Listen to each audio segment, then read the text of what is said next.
We'll guide you through how to make a business account on TikTok. If you find this guide useful, then please consider subscribing and liking the video, and let's get into it. Firstly, what you need to do is go and sign up for TikTok. Because essentially, when you first sign up for TikTok, you're creating a personal account, and then after you've created your account, you can then switch it to a business account.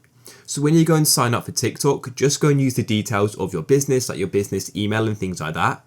Then after you've signed up, and you've got your account, all you need to do is go to the top right and click on the three bars like this, which will open up a menu, and you then click on settings and privacy, and in here you can then click on account, and you then want to click on switch to business account just here. Hi Rob, welcome to business account. With the business account you'll get more business features, so we can go and press next like this. You can go and get a bit more information about it, all these benefits. You'll need to choose a category for your business. So for me, I'll do gaming, then press next. And you can then go and add a profile photo. So you'd go and add your brand icon or something like that. And you can then go and add a bio as well.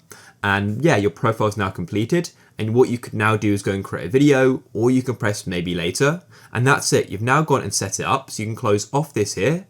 And then if you come back here, you may need to drag down to refresh.